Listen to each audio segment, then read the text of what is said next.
ಈ 63% ಭ್ರಷ್ಟಾಚಾರ ಅನ್ನೋದು ಗಮನದಲ್ಲಿದ್ರೆ ಉಪಲೋಕಾಯುಕ್ತರು ಇದರ ಬಗ್ಗೆ ಕ್ರಮ ತೆಗೆದುಕೊಳ್ಬೇಕಲ್ವಾ? ಇದು ಮಂಡ್ಯದಲ್ಲಿ ಕೇಂದ್ರ ಸಚಿವ ಕುಮಾರಸ್ವಾಮಿ ಅವರ ಹೇಳಿಕೆ. ಮಾಧ್ಯಮಗಳ ಮುಂದೆ ಹೇಳಿಕೆಗೆ ಮಾತ್ರ ಅಧಿಕಾರ ಇದೆಯಾ? ಯಾರ ಕಾಲದಲ್ಲಿ ನಡೀತಿತ್ತು ಅದನ್ನ ಆಮೇಲೆ ಚರ್ಚೆ ಮಾಡೋಣ. ಮಂಡ್ಯದಲ್ಲಿ ಕೇಂದ್ರ ಸಚಿವ ಕುಮಾರಸ್ವಾಮಿ ಅವರ ಹೇಳಿಕೆ ಇದು. ಮಾಧ್ಯಮಗಳ ಮುಂದೆ ಹೇಳಿಕೆಗೆ ಮಾತ್ರ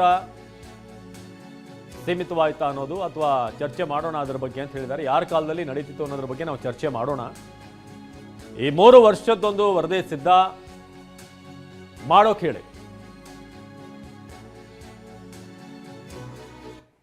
ನಮಸ್ಕಾರ ಲೋಕಾಯುಕ್ತರಿಗೆ, ಉಪಲೋಕಾಯುಕ್ತರಿಗೆ ಅಟ್ಲೀಸ್ಟ್ ಆಯ್ತಲ್ವೇ 63% ಭ್ರಷ್ಟಾಚಾರ ಇದೆ ಅಂತಕ್ಕಂಥದ್ದು ಉಪಲೋಕಾಯುಕ್ತರಿಗೆ ಗಮನದಲ್ಲಿದ್ದರೆ, ಈಗ ಅವರು ಉಪಲೋಕಾಯುಕ್ತರಾಗಿ ಕೆಲಸ ಏನು ಮಾಡ್ತಾ ಇದ್ದಾರೆ? ಅವ್ರಿಗೇನು ಜವಾಬ್ದಾರಿ ಕೊಟ್ಟಿದ್ದಾರೆ? ಮಾಧ್ಯಮದ ಮುಂದೆ ಹೇಳಿಕೆ ಕೊಡಲಿಕ್ಕೆ ಮಾತ್ರ ಅವ್ರಿಗೆ ಅಧಿಕಾರ ಇದೆಯೋ, ಇಲ್ಲ ಯಾರು ಭ್ರಷ್ಟಾಚಾರದಲ್ಲಿ ತೊಡಗಿದ್ದಾರೆ ಅವ್ರ ಮೇಲೆ ರೆಕಾರ್ಡ್ಗಳನ್ನ ಕಲೆಕ್ಟ್ ಮಾಡಿ ಆ್ಯಕ್ಷನ್ ತಗೋಬೇಕಲ್ವಾ? ಅವ್ರ ಕೆಲಸ ಏನು? ಆಯ್ತಪ್ಪ ಭ್ರಷ್ಟಾಚಾರ ನಡೀತಾ ಇದೆ, ಯಾರ ಕಾಲದಲ್ಲಿ ನಡೀತಿತ್ತು ಅದು ಆಮೇಲೆ ಚರ್ಚೆ ಮಾಡೋಣ. ಬಟ್ ಅದಕ್ಕೆ ಈಗ ಅದು ಗೊತ್ತಿದ್ದು ಉಪಲೋಕಾಯುಕ್ತ ಅವರು ಬರೀ ಹೇಳಿಕೆಗೆ ಸೀಮಿತ ಮಾಡಿದ್ರೆ ಉಪಯೋಗ ಏನಾಯಿತು?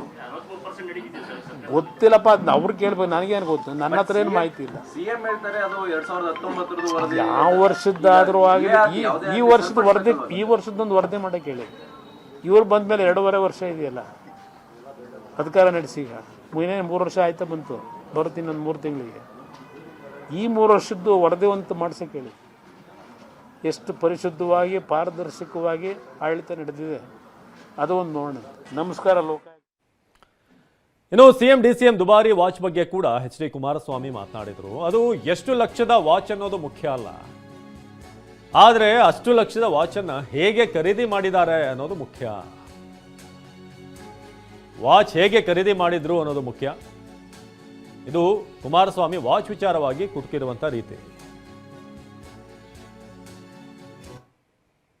ಸಮಾಜವಾದಿ ಅನ್ಕೊಂಡು ಹೋಗ್ತಾ ಇದಾರೆ. ಇಷ್ಟೊಂದು 40-50 ಲಕ್ಷ ರೂಪಾಯಿನ ವಾಚ್ ಕಟ್ಟಬೇಕಾ ಅನ್ನುವಂಥದ್ದು ಬಹಳಷ್ಟು ಚರ್ಚೆ ಆಗ್ತಾರೆ. ಒಂದು ನಿಮಿಷ ಬ್ರದರ್, ಅವ್ರು ಎಷ್ಟು ಲಕ್ಷದ ವಾಚ್ ಕಟ್ಟಿದ್ದಾರೆ ಅನ್ನೋದು ಮುಖ್ಯ ಅಲ್ಲ, ಆ ವಾಚನ್ನು ಯಾವ ರೀತಿ ತಗೊಂಡ್ರು ಅಂತಕ್ಕಂಥ ಮುಖ್ಯ ಅಲ್ಲ ಅಷ್ಟೇ.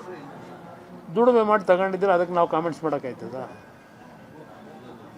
ಪ್ರಶ್ನೆ ಇರೋದು ಯಾವ್ಯಾವ ರೀತಿಯಲ್ಲಿ ವಾಚನ್ನು ತಗೊಂಡಿರ್ತಾರೆ ಅಂತಕ್ಕಂಥದ್ದು ಮುಖ್ಯ, ಅದಷ್ಟು. ಸಿದ್ದರಾಮಯ್ಯನವರು ಸಮಾಜವಾದಿ ಅನ್ಕೊಂಡು ಹೋಗ್ತಾ ಇದಾರೆ. ಇಷ್ಟೊಂದು 40-50 ಲಕ್ಷ ರೂಪಾಯಿನ ವಾಚ್ ಕಟ್ಟಬೇಕಾ ಅನ್ನುವಂಥದ್ದು ಬಹಳಷ್ಟು ಚರ್ಚೆ ಆಗ್ತಾರೆ. ಒಂದು ನಿಮಿಷ ಬ್ರದರ್, ಅವ್ರು ಎಷ್ಟು ಲಕ್ಷದ ವಾಚ್ ಕಟ್ಟಿದ್ದಾರೆ ಅನ್ನೋದು ಮುಖ್ಯ ಅಲ್ಲ, ಆ ವಾಚನ್ನು ಯಾವ ರೀತಿ ತಗೊಂಡ್ರು ಅಂತಕ್ಕಂಥ ಮುಖ್ಯ ಅಲ್ಲ ಅಷ್ಟೇ. ದುಡಿಮೆ ಮಾಡಿ ತಗೊಂಡಿದ್ರೆ ಅದಕ್ಕೆ ನಾವು ಕಾಮೆಂಟ್ಸ್ ಮಾಡೋಕ್ಕಾಯ್ತದ?